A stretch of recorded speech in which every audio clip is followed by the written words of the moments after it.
Hola queridos amigos, estamos en una nueva emisión de Conversemos de, que es un programa transmitido por la señal de la Unión Nacional de Periodistas Núcleo del Guayas.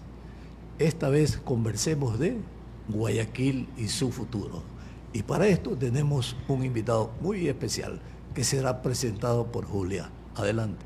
Muy buenas tardes. El arquitecto Luis Napoleón Icaza Córdoba, arquitecto con trayectoria destacada en gestión pública, planificación territorial, proyectos urbanos, dirección institucional y representación legislativa.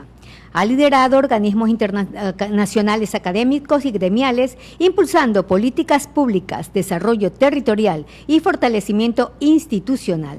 Reconocido por su trabajo y liderazgo, visión estratégica y sólida formación técnica.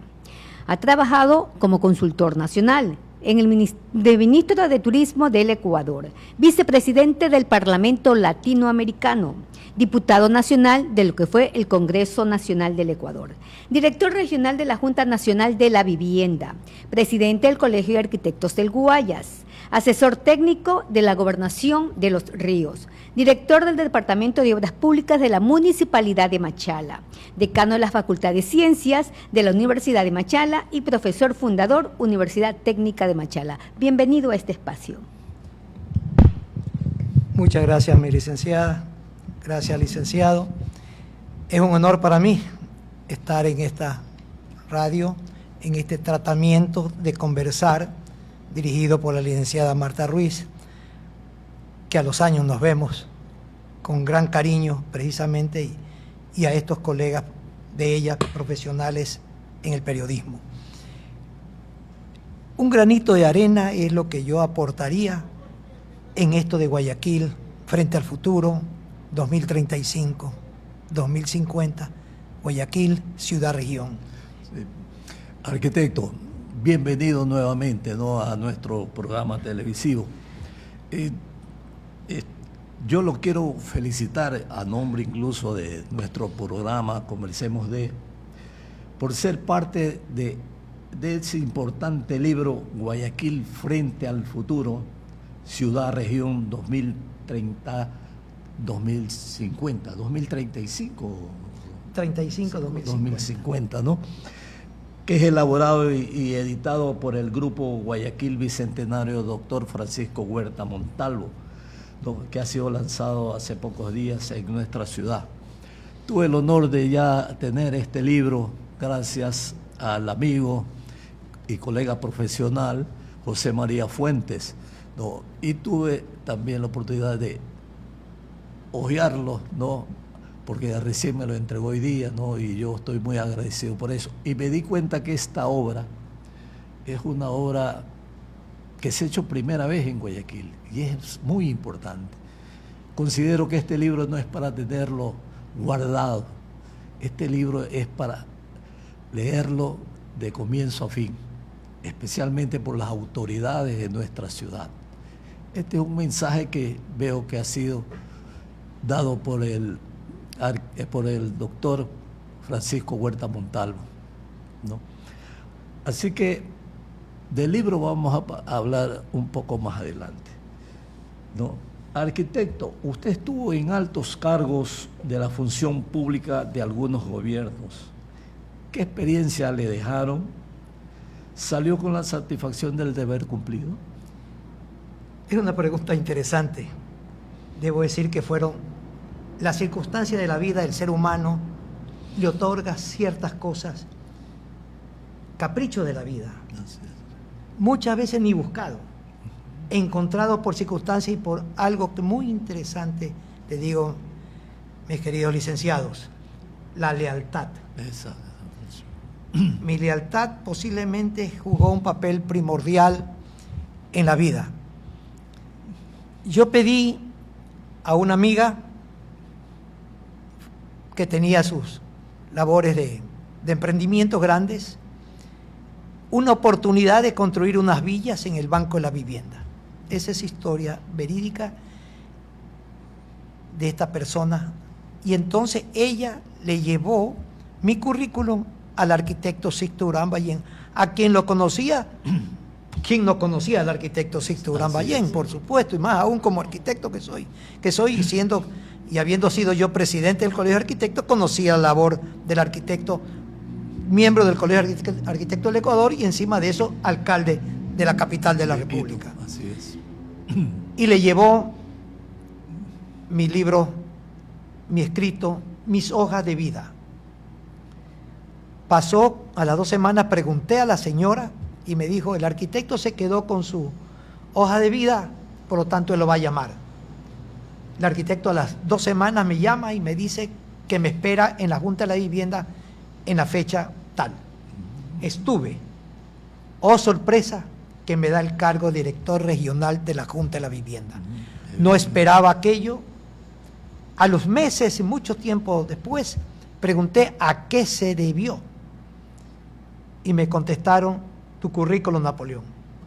Nada más.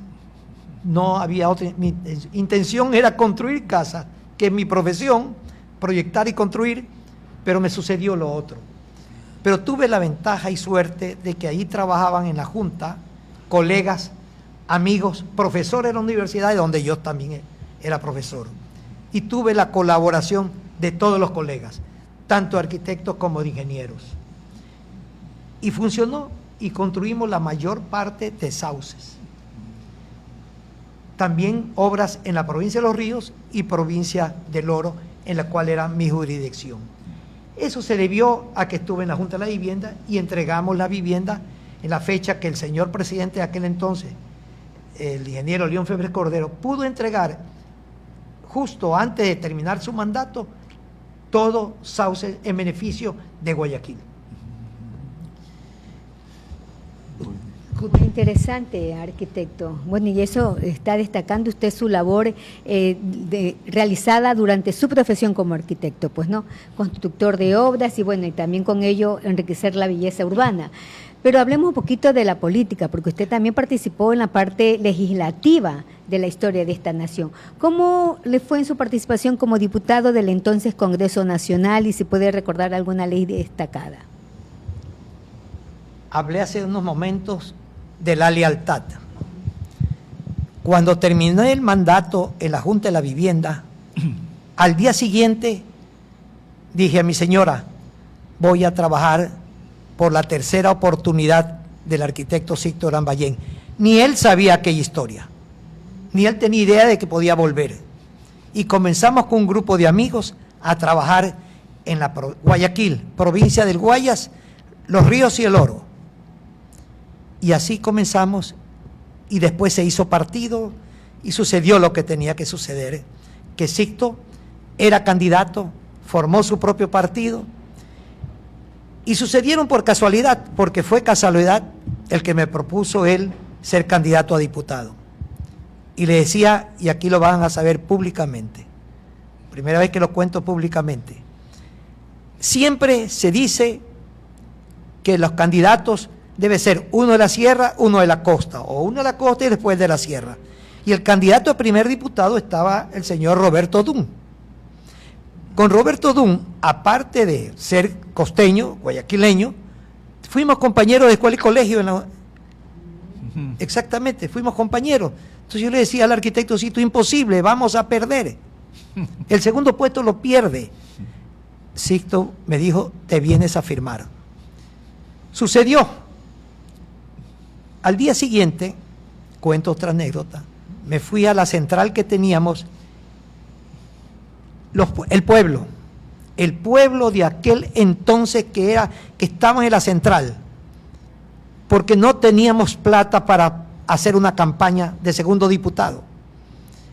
Y ellos me dijeron, váyase arquitecto con el arquitecto Sixto, recorre el país porque el país lo conoce. Yo formé parte de las organizaciones de las directivas provinciales, por ser dirigente de Unidad Republicana, hice y me convencieron.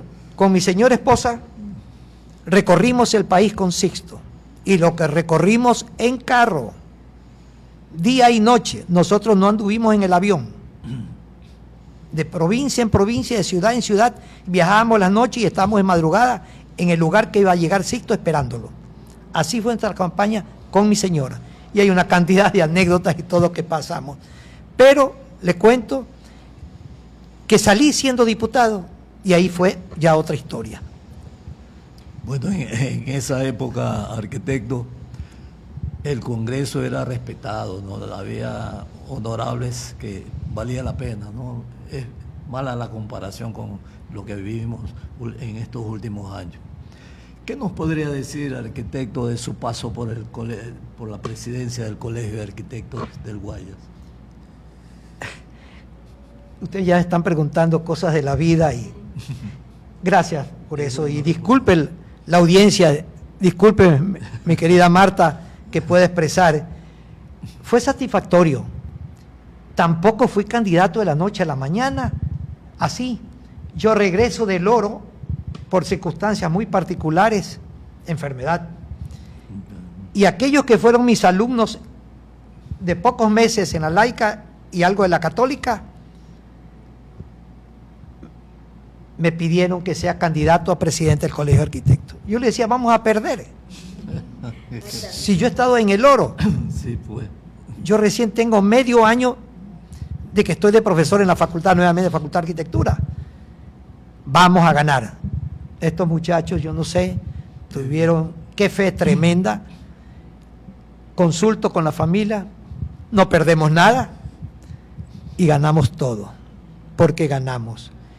Y la verdad que estaba comprometido y estuve 2 periodos y después fui director ejecutivo, hicimos congresos de grupo andino, hicimos congreso nacional, traje profesores extranjeros a dar charlas y con la bondad y cariño de los colegas, ya compañeros, no tuvimos nadie que aportar dinero en lo absoluto. A nadie se pedía 2 reales, a nadie en lo absoluto. Fue criterio de los colegas, fue emprendimiento de los colegas y yo agradezco a todos aquellos de aquel entonces. Me retiro del colegio con la satisfacción de haber cumplido y siempre le he dicho a mis colegas, a los futuros nuevos presidentes, el colegio es gremial, hay que servirlo. Es un honor llegar a ser directivo, más aún, ser presidente. Así es. Lo importante es servir y esa ha sido mi condición y mi vida sigue siendo igual desde que comencé mis años de profesional. Como profesional de la arquitectura, usted siempre ha tenido su aportación con proyectos dirigidos hacia el progreso vial, ¿verdad? Y urbanístico de la ciudad, sobre todo aquí de Guayaquil. ¿Podría destacar algunos de ellos en los que participó siendo parte del del Colegio de Arquitectos del Guayas o como profesional independiente? Bueno, como arquitectos nosotros no participamos normalmente en el campo vial. Ese es un campo netamente para los ingenieros civiles y está bien. Pero le voy a contar algo. Estando en Quito, después de ser diputado, de los 4 años, me llamaron del Consejo Provincial del Pichincha, amigos, y me encomendaron 2 obras para caminos vecinales, carreteros de tercer orden. En eso estuve involucrado, porque de primer orden ya es los ingenieros, eso hay que respetar la profesión. De tercer orden, y lo importante es trabajar y buscar la papa para la familia, y de esa es mi forma de ser, tener que pensar en la familia, y la única manera es trabajar. Si ese trabajo me ofrecían, me busqué ingenieros, amigos, y con ellos hicimos esas vías. Ese es el trabajo. Pero hablando de Guayaquil, vamos entrando en ese tema. Sí.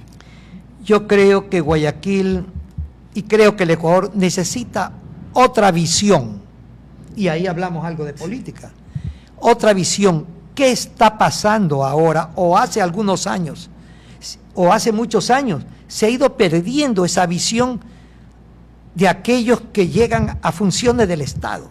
Se olvidaron de la palabra servir. Creo que tienen otra palabra, utilizar, pero no servir. Repito palabras, y el pueblo los elige. El pueblo decide. Pero ahorita que venía en el carro, me entero por radio del vehículo que hubo una decisión en la consulta anterior a esta última, en la cual el pueblo resolvió un sí. Y ese sí, de hace 2 años, no está en el registro oficial. No está en registro oficial. Decían los periodistas que hablaban en la radio, ¿cómo es posible que una decisión del pueblo no esté en registro oficial de hace 2 años? ¿Qué pasa con nuestros mandantes? En todos los cargos hablo. ¿Qué pasa que no cumplimos con el deber que nos dio el pueblo, es de servir? Algo está fallando en nuestro país. ¿Qué pasa con nuestra gente?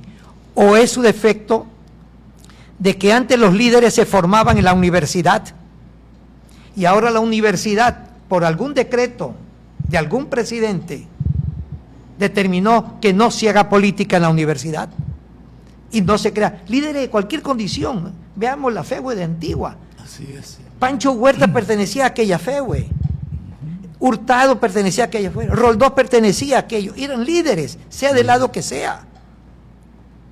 Entonces, el pueblo, el estudiante, el profesional, no se prepara para eso, hasta para dar discursos, conversar con la comunidad.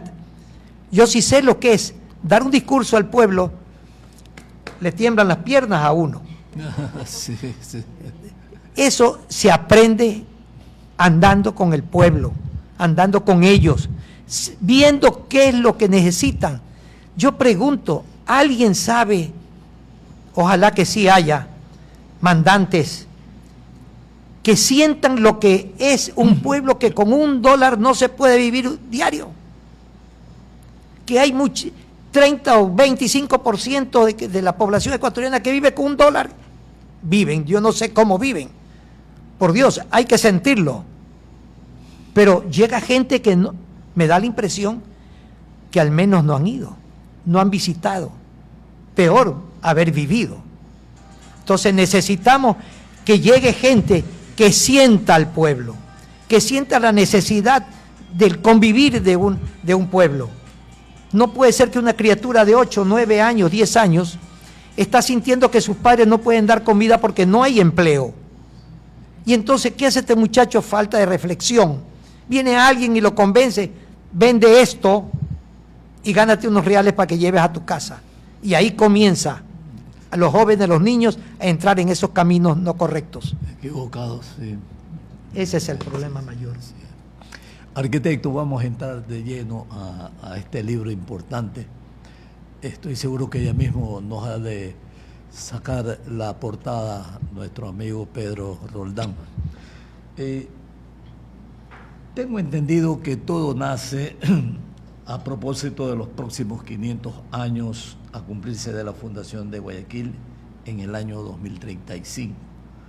¿Quién tuvo la idea de aglutinar a decenas de expertos con sus ponencias y plasmarlas en este gran libro de 378 páginas? Un lujo de libro. Eso tiene un nombre. Fue de un hombre como Pancho Huerta. Él nos reunió y nos hacía dar charlas porque era subdirector del Expreso, en el Expreso. Sí. Un hombre visionario. Hablar de él, faltan hojas. Realmente la capacidad. Hablábamos de qué hacer para el Bicentenario. Ya. Y cada colega, ingeniero, arquitecto, médico, abogado, poeta, hablaron allí. Y entonces, después del Expreso, nos reuníamos en el Colegio de Ingenieros con el ingeniero José María Fuentes, precisamente. Luego el Colegio de Arquitectos, que nos dieron un aula para trabajar allí, una oficina. Posteriormente nos reunimos en otras partes que no vale mencionar exactamente, y fue surgiendo. Pero la idea nuestra fue de llevar siempre el nombre de Pancho Huerta. Por eso se llama el grupo, ¿no? Y lamentablemente El grupo Guayaquil, Dr. falleció y muere con una idea que lo lleva adelante uno de los del grupo, el doctor Luis Enrique Plaza. Ya. Acción Democrática, porque siempre pensó que era la oportunidad, existe la oportunidad y todavía hay oportunidad de que este pueblo, este Ecuador, de la ceniza que está, vuelva a haber una llama de esperanza surgir, ¿no? Vuelva a haber, porque necesitamos resurgir. Entonces, él es el gran gestor y por eso llevamos ese nombre muy en alto y hacerlo quedar bien a don Pancho Huerta. Él es el gran impulsador de este homenaje a Guayaquil en todo caso, pues, ¿no? Y Guayaquil ha sido una ciudad que por la política ha ido creciendo desordenadamente también. Hablando de su planificación, sabemos que Guayaquil cada día crece más, pero crece también más un crecimiento desordenado por las invasiones en áreas marginales en el sur, reubicación que ha tenido que hacerse incluso de estas familias. ¿Qué nos puede decir de la época en que usted participó de la planificación o parte de la planificación urbanística de esta ciudad en comparación con la actual? Bueno, mire, un profesor nuestro y profesores juntos, nuestros, prepararon un plan urbano para Guayaquil. Lo echaron al traste. Luego ha habido colegas, muy buenos colegas, excelentes urbanistas, que han hecho planes para Guayaquil. Antes de fallecer, tuvimos conversación con uno de los colegas que escribe en el libro también. No dio el nombre, y a él le encargaron hacer un plan para el nuevo Guayaquil. Y él le llamó el Gran Guayaquil. Cuando entregó, palabras de él, muy bien, lo que hicieron fue guardarlo. Ahora hay la oportunidad que el municipio de Guayaquil, hemos escuchado, está haciendo o ha encargado de hacer un plan regulador, plan maestro para Guayaquil. Ojalá los colegas que están haciendo aquello lo sociabilicen, no con grupos, en general. Cuando yo estuve de ministro de Turismo, para crear una ley y daba mis discursos, mis charlas, usted primero tenga la idea, esta idea transmítala a la comunidad donde se va a afectar la idea. Luego que se la acepten, den alternativas, mejoren aquella idea, vuelva a estudiar el caso, busque colegas, amigos, plantee y ahora sí puede hacerse realidad, porque ya tiene el conciencia quienes participan en eso, que es la comunidad, la comarca, son parte de eso. Entonces, si son parte de eso, cuando salga realidad la van a apoyar. Pero si se lo hace en un escritorio, en una oficina, no van a apoyar porque no conocen cuando lo quieren lanzar al ruedo. No conocen, no se sociabiliza. No estoy diciendo socialista, perdón, sociabiliza. Entonces, eso es lo que está faltando en la comunidad. Y le voy a decir algo. Cuando hicieron una gran idea, la perimetral, fue una idea muy buena, pero no se dieron cuenta que si pasa una vía por allí, también la población va a habitarla, pues sectores aledaños. Y entonces los carros pesados de que entran a Guayaquil, al puerto, van pasando por la Aurora, que hay alrededor de 200.000 habitantes entre el norte y el sur de la gran avenida, la Aurora, y por lo tanto, qué caos. Y luego entran a Pascuales y pasan por la perimetral, que hay alrededor de 800 millones de habitantes entre el este y el oeste. Sí. Y qué caos se origina y entramos a la 25 de julio. Entonces, si bien planificado, pero no pensaron en el futuro, eso es lo que hablamos ahora, mi querido licenciado. El futuro de Guayaquil. ¿Qué planteamos nosotros? De que se cree, mire usted, nosotros pensamos que viniendo de Tres Postes hacia el oeste, se topa con el río San Borondón, o sea, frente al pueblo, a la ciudad de San Borondón. Y usted pone un puente. Cuando consultamos con los colegas del municipio de San Borondón, oh sorpresa, el puente lo tienen proyectado hace fecha. ¿Por qué no lo hacen? Si usted pasa ese puente, que es a 1 kilómetro creo de San Borondón, cabecera cantonal, y ahí se va a la T de Salitre, llega a Daule, da la vuelta y se viene atrás, pasa Novol, y se viene atrás de Río de las ciudadelas que se llaman, que son Martirio, ahora de robos y todo eso, sociovivienda, todo ese sector, usted pasa atrás y llega a Puerto Marítimo, Monte Sinaí, todo eso, pero elevado. ¿Sabe usted que existe apenas 124 kilómetros a hacer las nuevas vías? 124 kilómetros. No tengo idea, pero me dicen que alrededor de $1 millón vale por kilómetro. Hacer de doble vía, eso está en cálculo de los ingenieros. Tema de los ingenieros, correcto. No puede gastarse 124, 150 millones de dólares en 4 o 6 años, 8 años. ¿O por qué no lo dan a empresas privadas para que lo hagan? ¿Por qué no lo concesionan? Y usted evita más mortandad, más desgracia, más asaltos en Pascual, en Perimetral, en La Aurora, etcétera, etcétera. Entonces, planificar para futuro, 2035, 2050. Y mire, le voy a dar un proyecto de un colega, el ingeniero Ciro Andrade. Él habla en futuro, para el 2050, un puente Pozorja-Puná. Oh, sorpresa. Y habla más, de Puná a Balao, no puede ser. Sí, señor, esos puentes hay en todas partes del mundo. Claro. Entonces, hecho por un colega ingeniero, él está en el libro hablando de eso. Entonces, existen tramos planteados. El quinto puente debe hacérselo con prioritario. Tiene que hacerse porque es la única forma, y sale al kilómetro 34 de la vía a Naranjal. Allí usted prácticamente atraviesa toda la ciudad, no tiene por qué andarle por otros lados, sino allí. Entonces tenemos comunicación con Durán por la vía al sur, Quinto Puente, y la vía al norte, Guayaquil, San Borondón, Durán. Y planificamos a dónde debería ser entonces la línea férrea. Venir la línea férrea, que hay otro colega que habla del ferrocarril, el ingeniero Páez. Entonces, hacer una vía férrea y que tenga una estación en Virgen de Fátima y la otra que viene de la costa en Daule. Y hacemos el anillo a Guayaquil, con línea terrestre para carro pesado y línea férrea también. Y hablamos de la proyección de una ampliación de autoridad de Puerto Marítimo. Entonces estamos viendo que esto es un futuro, 2035, 2050.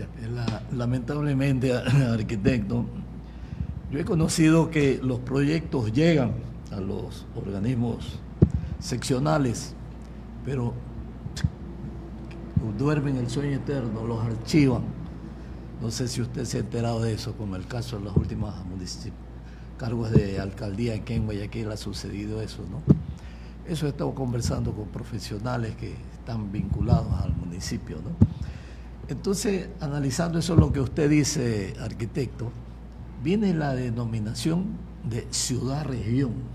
¿Por qué? ¿No? Ciudad-región, ¿no? Estamos hablando de la integración de provincias aledañas al Guayas. ¿Qué nos puede decir eso? A ver, hablamos de la historia. Sí. ¿Cómo se creó Guayaquil? El Gran Guayaquil era el oro, los ríos, Guayas, Manabí, y por abajo, por el este, por Santa Elena, por el oeste tenemos el Pacífico, y por el este tenemos hasta 1100 metros sobre el nivel del mar. Por lo tanto, hay algunas ciudades de la sierra también involucradas allí. Así pues. Ese es el Guayaquil, realmente en el fondo. Y eso fue la República aquel entonces. Guayaquil se crea por el río fluvial. Entonces, por la comunicación, por la conectividad con los demás cantones y provincias, a través del río Daule y a través del río San Borondón, afluentes del Guayas. ¿Y cómo llegamos? Ustedes son mucho más jóvenes que yo, pero viajábamos aquel entonces. Yo, muchacho, viajaba en las lanchas. Así, en las motonaves. En las motonaves para ir al Oro, todo eso. Yo iba en barco para ir a dar clase a la Universidad de Machala. Puerto Bolívar. Hasta Puerto Bolívar, y de allí esperaba para coger autoferro de Puerto Bolívar a Machala. Entonces todos conocíamos aquello. Y entonces, ¿y el río ahora qué es? Un espejo de agua que no nos ayuda al sentimiento propio del Guayaquil, que es con el gran río. Claro. Habla el doctor Mancero del río. Sí, sí. Escribe en el libro precisamente. Entonces, no vamos a nuestras raíces. Tenemos que entrar con el río, ponerlo fluvial, por favor, navegar allí. Yo propongo que turísticamente, vea usted, turísticamente, usted tiene ese islote Palmar. ¿Qué hacer con Palmar? Palmar, no hagamos nada inventando, que es la Estatua de la Libertad en Nueva York. Acá tenemos a un Guayaquil. No importa que no sean, pero ahí se lo... Pongan ese islote a Guayaquil, un monumento, y haga atracaderos, y haga turístico, ¿no? turístico ese islote. Sí, pues. Una maravilla. Y algo más. Tenemos al frente la isla Santay. ¿Por qué no hace un zoológico natural allí, tranquilamente? Puede hacer la isla Santay una maravilla. Entonces, tenemos algo, y no lo aprovechamos. Posiblemente los que llegan a alcaldía, prefectura, a la gobernación, se dan cuenta que el paso de ello es pequeño, el tiempo, pero no piensan que el futuro les va a dejar mucho más. Y ese es algo que nosotros mayores hemos hecho con esto. Que la comunidad vea en este libro criterios mayores y también hay criterios de jóvenes y comience a pensar del futuro de Guayaquil. Claro, perfecto. Para ese 2035 que es el aniversario de la fundación. De Guayaquil. Eso, mi querido licenciado. Sí. Julio. Vamos a un pequeño espacio comercial y retornamos inmediatamente.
Queridos amigos, nuevamente estamos retomando la conversación aquí con el arquitecto Napoleón Icaza Córdoba, con quien estamos tratando sobre ese importante libro, Guayaquil frente al futuro, ciudad-región 2035-2050. Es un tema muy interesante, como anunciaba, es un libro de lujo. Julia. Sí, y bueno, muy importante y destacado que se hable tan de Guayaquil del futuro, pues no, en este libro. Mire que Guayaquil es una de las ciudades que ha crecido y crece vertiginosamente, pues no, tanto en habitantes incluso como en circulación vehicular. Los vehículos ocupan un gran espacio en Guayaquil, tanto así de que a veces las personas no tenemos espacio para transitar nosotras. Esto ha hecho también que las urbanizaciones se hayan extendido hacia vía la costa y a regiones vecinas. Ya muchos que viven en Guayaquil ya viven vía La Aurora, vía Daule, porque la ciudad ha crecido, ¿no? Y las carreteras que las unen ya no abastecen en la circulación vehicular. ¿Qué recomendaciones daría usted desde su campo profesional para poder superar o paliar en algo en este momento? Por ejemplo, en Quito hay el dichoso pico y placa, ¿verdad? Para paliar un poco la aglomeración de vehículos. Aquí en Guayaquil, ¿usted cree que ese tipo de medidas funcionan? ¿Qué recomendaciones da en estos casos?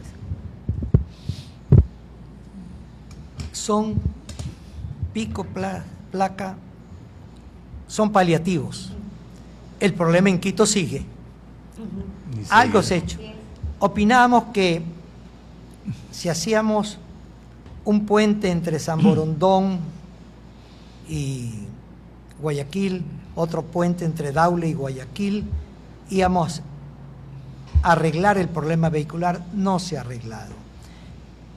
Porque cada año aumentan los vehículos, la cantidad. Y cada vez y cuando son más chiquitos los vehículos y más baratos también. Entonces, prácticamente la solución no se da. Y segundo, vamos por el este. Guayaquil se ha desarrollado con Durán, porque se trasladó la industria, se trasladó las fábricas a Durán, porque Durán comenzó a no cobrar impuestos del municipio a las empresas que se ubicaban en Durán. Mire ese detalle, fue hace años. Entonces las industrias se iban allá. Entonces la gente que trabajaba o trabaja en esas industrias, que vivían en Guayaquil, se fueron a vivir a Durán. Lo mismo pasa en San Borondón, lo mismo pasa con Daule, exactamente con La Aurora. Pero Guayaquil ya es, voy a coger la palabra de un colega, ya es un gran Guayaquil. Ya no es Guayaquil solo. Por eso es mi idea, y es mi idea, ciudad-región. Así es. Guayaquil ya no es Guayaquil, es la región. Entonces tenemos que utilizar todos los conceptos que haya. Tenemos que hacer conexiones con cada uno. Nadie puede vivir solo, por favor. El humano, el ser humano no puede vivir solo, necesita compañía. Los animalitos necesitan compañía.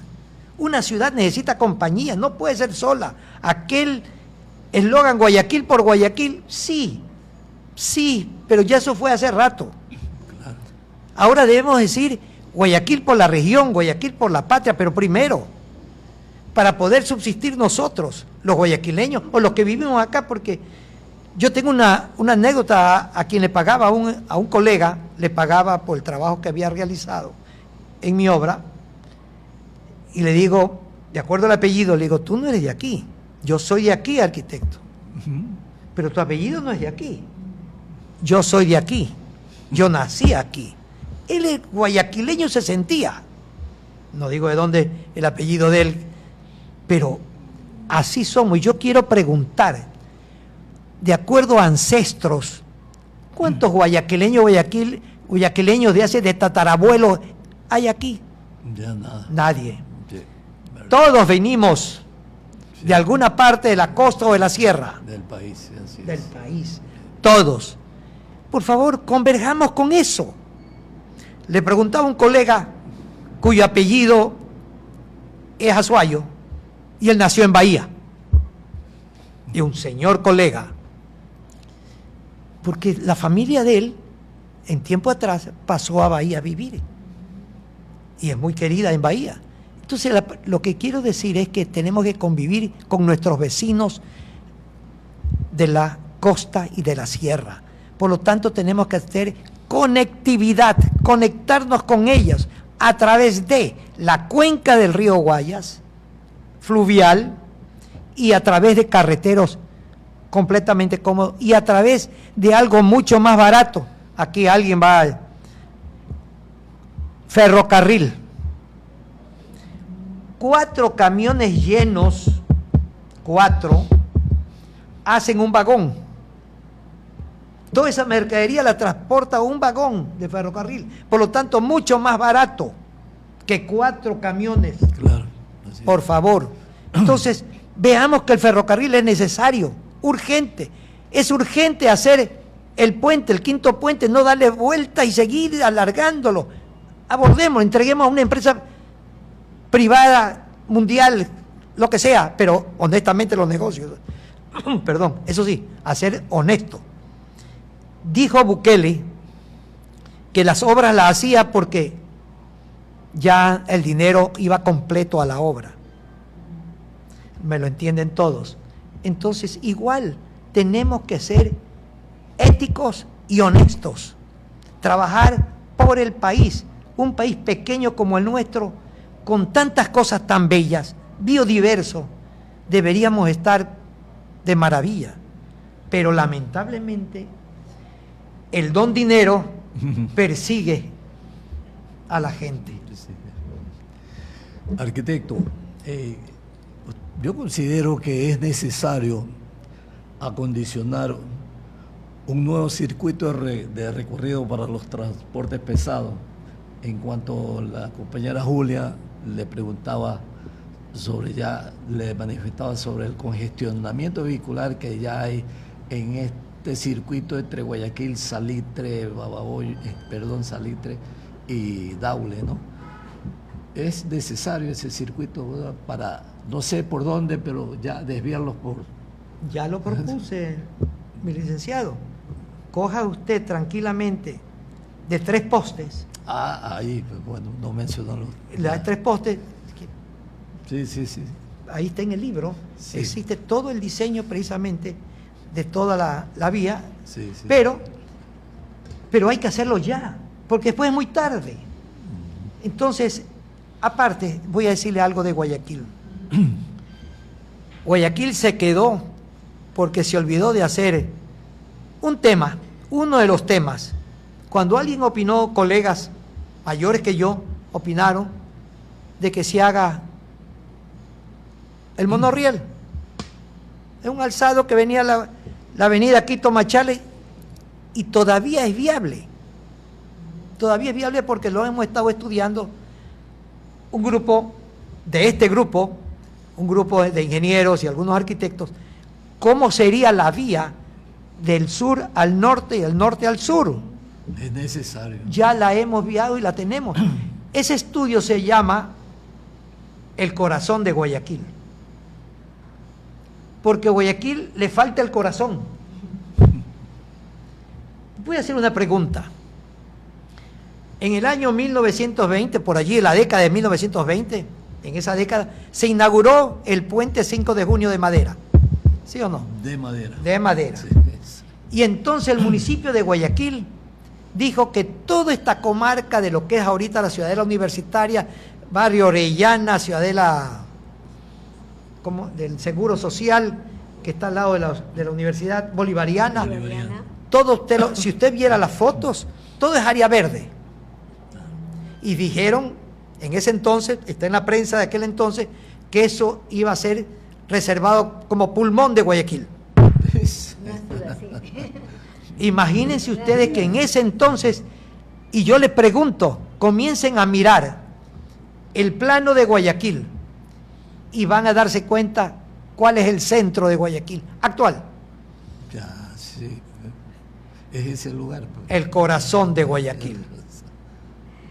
¿Y qué nos dice de las áreas marginales o de los sectores donde se están construyendo urbanizaciones como Chongón, por ejemplo? Es bueno, estoy de acuerdo que se haga ciudadelas como esas y muchas más. Es conveniente. Es un futuro, está bien hacerlo. Pero Guayaquil no debe solo dedicarse a eso. Antes teníamos en Guayaquil el barrio Orellana, teníamos el barrio El Centenario, teníamos Urdesa, teníamos La Portete, ¿y ahora qué le queda? Sáqueme la curiosidad, dígame un barrio parecido a aquellos, ¿por dónde está? Pero si hablamos de áreas verdes, Chongón ha sido un área verde y tengo entendido que en este desplazamiento de las urbanizaciones o construcciones se está destruyendo mucho de aquello. Es más, fauna, parte de la fauna silvestre urbana que vive ahí está siendo desplegada y a veces incluso hasta asesinada porque se han perdido especies ahí. Va de la mano ese tipo de proyectos con la vida, porque hablamos de la vida silvestre y estamos hablando también de pulmón. Lo que sé es que están haciéndose una urbanización que se llama Ambienza, tienen permiso municipal, por lo tanto los colegas que forman parte del municipio deben preservar la naturaleza. Debería ser. Tengo entendido que deben hacerlo, tengo entendido que no conozco la urbanización, tengo entendido que los colegas desde el alcalde deben prevalecer el área verde, debe prevalecer el servicio a la comunidad, por lo tanto tengo entendido que debe hacerse esa ciudadela, debe estar haciéndose en esas condiciones. No tengo idea al respecto, no he incursionado allá, me voy a preocupar de ir a ver y observar, pero no conozco la profundidad de ese lugar. Sí, precisamente de ese tema también le iba a preguntar. Yo me enteré en la parte de atrás de Chongón, se está construyendo algo que le van a llamar el Gran Guayaquil.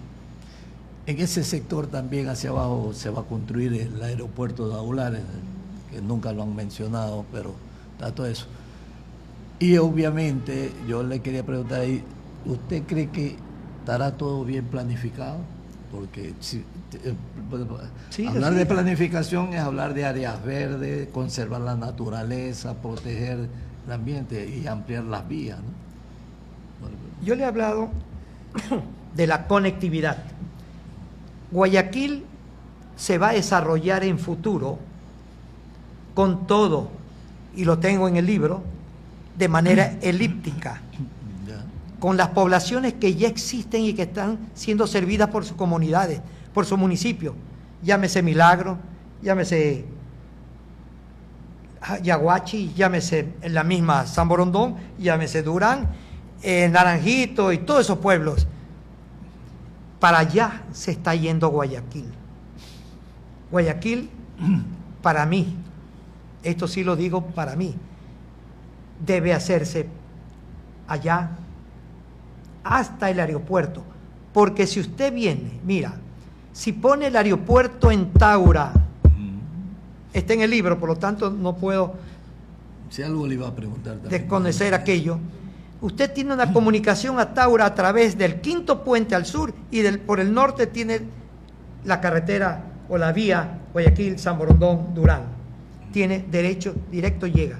Y si usted viene de la provincia del Oro, de Machala, a Taura hace 2 horas, está en el libro, y a Daular 3 horas, tiene que atravesar Guayaquil. Claro. Si viene de Cuenca, Cañar, o sea, Azogues, le pasa lo mismo. 2 horas a este sector, con esa carretera que existe actualmente, y se la mejora, mucho menos. Y a Daular, 3 horas. Si viene de Riobamba, igual, y así. Entonces tenemos que actuar en sentido regional y país. No conviene construir el Cuando aeropuerto estuve Daular en Quito, yo opinaba, tiempos atrás, de que el aeropuerto de Quito debería estar en Latacunga y el aeropuerto de Guayaquil, Daular. Lamentablemente el aeropuerto se fue para Cayambe, para esa zona, floricultura. Entonces, igual que se hizo el ferrocarril, se eliminó el ferrocarril, porque ¿quién hizo que el ferrocarril cayera? Comience a averiguarlo. Exactamente. Entonces, simplemente son intereses que han manejado el país. Perdónenme hablar y con todo respeto a la audiencia. Ecuador ha sido manejado de esa naturaleza, no en conciencia cívica y no en conciencia de servir a los demás. Lo decimos. Una vez cuando llegué, pregunté a personeros por qué cuando hablábamos de algo y ahora no se puede cumplir, y me dijeron que yo no sabía de política, que había que llegar con unos y gobernar con otros. Entonces, con otros conceptos. Entonces, ahí sí, como se dice vulgarmente, mejor me dediqué al área turística y se hizo la ley de las cámaras provinciales y la Federación de Cámaras. Y me fui al Parlamento Latino porque realmente política de conciencia aquí es difícil. Es difícil. Entonces, arquitecto, podríamos decir que estas obras que se están realizando a lo largo de la Vía de la Costa, todo lo que es Yongón, podría decirse que con eso Guayaquil se consolida como una ciudad mucho más dinámica y asimismo podríamos estar hablando de una ciudad aeroportuaria, empresarial, además de familiar, pues, ¿no? Porque habitamos familias también aquí. Yo creo que hay que pensar, ese libro tiene mucho de verdad. Hay que pensar lo que dicen los colegas en todo el área. Miren ustedes, algo que hizo León Febres Cordero, el ingeniero, siendo alcalde. Él contrató una empresa, hizo convenio, una empresa de Naciones Unidas y un grupo de ingenieros de aquí de Guayaquil para trabajar qué pasará o a dónde pasaría qué haríamos, qué sucedería si hay un terremoto en Guayaquil. Ese proyecto se llama Radius. Trabajaron 2 ingenieros que eran profesores en la facultad y la verdad que hicieron también. Y ellos tienen enmarcado hasta qué edificio podría caerse si hay ese terremoto. Lo tienen en el libro. Saben ellos que el barrio tal hay 10.000 personas y esas 10.000 personas pueden fallecer. Ellos lo tienen grabado, está en libro. ¿Y qué pasa que no se hace aquello? ¿Qué pasa que no se hace conciencia de aquello? Y esos edificios están allí. Si lo vemos por ahí, un edificio que tiene arriba todo un volado que da la vuelta, es natural. ¿Qué pasa? Entonces, nosotros no nos preocupamos de preparar a la gente y decirle, tenemos que proyectar y construir antisísmico y de tal naturaleza. En eso también está escrito en el libro proyectos de obras antisísmicas. Está en el libro, los colegas ingenieros lo han especificado muy bien. O sea, ese libro es completo. Hay lo uno y lo otro. Pueden quizás no estar de acuerdo, pero en el concepto general de la verdad, porque ahí se lo escribe sin aspavientos a favoritismo de nadie. Esa es la ventaja del libro. Sí, sí. Arquitecto, yo estuve leyendo su propuesta, su ponencia ahí en el libro, ¿no? Y ya usted lo estuvo comentando, que se refiere al circuito vial. Ya mencionó los cruces que se pueden hacer de diferentes partes, ¿no? Eso es un proyecto muy importante, ¿no? Con quien se acortar las distancias, ¿no? Pero eso hay que proponerlo, difundirlo, al igual que todo lo que dice el libro, de alguna forma. Yo por eso propongo traer a los ponentes de ese libro, no a todos, a los que podamos, invitarlos para siempre estar difundiendo la importancia de este libro, ¿no? Vea, mi querido licenciado, ese libro ni siquiera lo vamos a vender, porque no es negocio nuestro. Ese libro lo donamos. Claro, no tuvimos plata para hacer una cantidad exuberante, pero por favor, quienes más deben leerlo, por eso lo traje aquí a vosotros, la prensa, y estamos dispuestos, todos los colegas, a hablar sobre el libro, sobre el tema de cada uno, claro, en beneficio de la colectividad. Mire, yo fui político, ya a estas alturas pensar en política, imposible. Lo único que quiero es que la comunidad, porque he sido profesor 40 años, sepa y entienda que piensen en el futuro. No ahorita, ahorita nos preocupamos de algo material y no preocupamos para nuestros hijos, para nuestros nietos, porque van a venir. ¿Y qué hemos hecho para ellos nosotros? Esa es la pregunta que debemos hacer. ¿Qué hacemos para ellos? No es plata que estamos dejando, Sí, es sirviendo a la comunidad. Y ahí sí les voy a pedir un favor.